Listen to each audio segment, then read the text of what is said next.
დასაქმება, ჯანდაცვა, ზოგადად სოციალური და ეკონომიკური მიმართულება და პოლიტიკური ინიციატივები, მაგალითად, უვიზო მიმოსვლა რუსეთთან და კიდევ უფრო აქტიური ურთიერთობა დასავლეთთან. რამდენად დროული, მნიშვნელოვანი და აქტუალურია პრეზიდენტის ინიციატივები, რა შეფასებები მოყვა მიხეილ სააკაშვილის გუშინდელ გამოსვლას მთავრობასა და დიპლომატიურ წრეებში. კურიერის ჟურნალისტი ნინო სამყურაშვილი ისაუბრებს პირდაპირ ეთერში. კარგი შესაძლებლობა იმისა, რომ საზოგადოებას პრეზიდენტისაგან მიიღო ინფორმაცია ქვეყნის საგარეო და საშინაო პოლიტიკური კურსის მიმართ, ასე შეაფასეს დიპლომატიური კორპუსის წარმომადგენლება მიხეილ სააკაშვილის გამოსვლა და დებატები პარლამენტში. მათ ასევე დადებითად შეაფასეს ის ინიციატივები, რომელიც მიხეილ სააკაშვილმა სხვადასხვა სფეროში გაახმოვანა თავის გამოსვლაში და განაცხადეს, რომ ეს ყველაფერი თითოეულ მოქალაქეზე აისახება და ქვეყნის დემოკრატიზაციის პროცესში უწყობს ხაზს.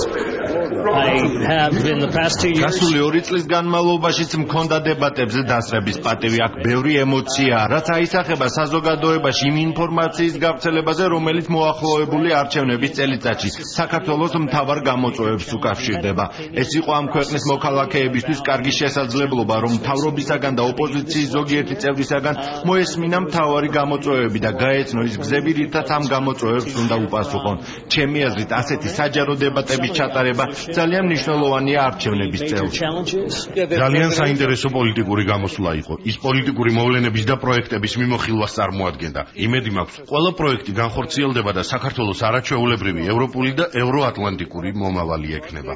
ძალიან საინტერესო იყო იმის ნახვა, თუ როგორ მუშაობს დემოკრატია საქართველოში. ფიქრობ, ეს ქვეყანაში დემოკრატიის კარგი მაგალითია. ყოველთვის მხარს უჭერ კარგ ურთიერთობებს ქვეყნებს შორის. ეს არის საქართველოს მთავრობის პოლიტიკაც, რასაც მივესალმები. პრეზიდენტმა ბევრი საინტერესო იდეა წარმოადგინა. პირველ რიგში მინდა აღვნიშნო მისი გამოსვლის დასაწყისი, სადაც მან თქვა, რომ ხალხის ბედნიერება ციფრებში, ან მთლიანი შიდა პროდუქტის ზრდის მაჩვენებლით არ გადმოიცემა. ის იზომება მხოლოდ ცხოვრების მიმართ ხალხის კმაყოფილებით. ეს იყო ძალიან კარგი შეჯამება იმისა, თუ როგორ უყურებს მოსახლეობა საკუთარ ცხოვრებას. მეორე საინტერესო რამ, რაც შევნიშნე, არის პრეზიდენტის დამოკიდებულება მომავალი თაობის განათლებისადმი. ახალგაზრდებისათვის განათლების მიცემა ქვეყანას მომავალში მეტ შესაძლებლობებს უქმნის. მინისტრთა კაბინეტის წევრები კი შეფასებებს აკეთებდნენ თავიანთი სფეროების მიხედვით, ეს ეხება განათლებას, ჯანდაცვას თუ სოფლის მეურნეობის სექტორს. მინისტრთა კაბინეტის წევრებთან ერთად პრეზიდენტის გამოსვლისა და დებატების დასრულების შემდეგ შეფასება პარლამენტის თავმჯდომარემაც გააკეთა.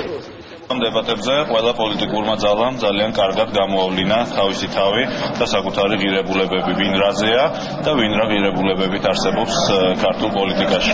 ჩემთვის პირადად ძალიან მნიშვნელოვანი იყო ის, რომ მოვისმინეთ ძალიან ბევრი დასაბუთებული წინადადება, მოვისმინეთ დასაბუთებული კრიტიკა, ამავე დროს იყო ემოციები და იყო დაპირისპირებაც, მაგრამ თავარი და ღირებული. ჩემთვის გახლავთ ის, რომ დღევანდელ დებატებზე მე მოვისმინე აბსოლუტურად კაფიო გეგმა საქართველოს პრეზიდენტის მხრიდან, როგორ უნდა გაუმჯობესდეს ჩვენ ქვეყანაში ყველა ოჯახის მდგომარეობა მომავალი 1 წლის განმავლობაში. ის მიღწევები უკვე რაც ბოლო წლების განმავლობაში არის მიღწეული, სულ წინაპირობას იძლევა იმისთვის, რომ წარმატებულად განხორციელდეს გაგრძელება იმ რეფორმების და იმ მიღწევების, რაც ამ წელს და მომავალ პერიოდში საქართველოს და ჩვენმა მოსახლეობამ უნდა განიცადოს შემდგომი შედეგების სახით. ამიტომ სოციალური პრობლემები და ის პრობლემები, რაც ეკონომიკაში, ჯანდაცვის დარგი იქნება, ეს განათლება იქნება, ზოგადად მთლიანობაში ქვეყნის უსაფრთხოების ყოფაც იყო საგარეო პოლიტიკის საკითხები ძალიან ზუსტი და არაბუნდოვანი იყო ჩემის აზრით. პრეზიდენტმა ისაუბრა ძალიან მნიშვნელოვანი ინიციატივებზე, რომელიც ეხება ზოგად განათლებას და პროფესიულ განათლებას. პროფესიულ განათლებაში 20 მარტიდან ჩვენ დავიწყებთ დარიგებას 1000-ლარიანი ვაუჩერების, რომლის მეშვეობით ნებისმიერ ჩვენ მოქალაქეს ექნება შესაძლებლობა, რომ აითვისოს ახალი პროფესია სახელმწიფო ან კერძო სასწავლებელში, პროფესიულ სასწავლებელში. სახელმწიფო პროფსასწავლებელში დასაქმების ეს ეწოდებული რეიტი, ანუ პროცენტი არის 64, ეს არის ძალიან მაღალი პროცენტი და ყველა ჩვენ მოქალაქეს ექნება შესაძლებლობა, რომ სახელმწიფოს დაფინანსებით აითვისოს ახალი პროფესია. უთანასწორობა, რომელიც იყო გამეფებული, ის რომ არ იყო ხელმისაწვდომობა ზოგადად სამედიცინო მომსახურების მიმართ, იყო ჩვენი მთავარი გამოწვევა, მაგრამ მას შემდეგ რაც ავაშენეთ და ვაშენებთ ახალ ჯანდაცვას, ახალ სტრუქტურას, ეხლა მთავარი გამოწვევა არის სწორედ ხელმისაწვდომობა. ის რომ თითოეული ოჯახისთვის გახდეს ხელმისაწვდომი. ჩვენი ჯანდაცვის სერვისები ყველა ის რაც დღესდღეობით საქართველოს სოფელს ჭირდება, ეს არის როგორც ირიგაციის სისტემების გამართვა, რომელიც რამოდენიმე ათეული წლები არ განეთებულა და მექანიზაციის იმ რაოდენობის შემოყვანა, რომელიც პირველ ეტაპზე ყველაზე უფრო წარადგება დღევანდელ ქართულ სოფლში. პრეზიდენტმა უვიზო რეჟიმის საკითხი დააყენა, ასევე დააყენა ძალიან ბევრი ჯანდაცვის მიმართულებით საკითხები, განათლების საკითხი, რომელიც ვფიქრობ ყველა მიმართულებით არის უმნიშვნელოვანი ჩვენი ქვეყნის განვითარებისთვის, ეკონომიკის ზრდისთვის, რადგან ჩვენი კვალიფიკაციის ამაღლება არის ერთ-ერთი უმნიშვნელოვანესი პრიორიტეტი იმისთვის, რომ უფრო საუკეთესო სამუშაო ადგილები შეიქმნას საქართველოში, შეიქმნას კერძო სექტორში. ეს არის დაახლოებით 2.5 მილიარდ დოლარზე მეტის ინვესტიცია და 13,000 ახალ სამუშაო ადგილზე მეტი დასაქმება.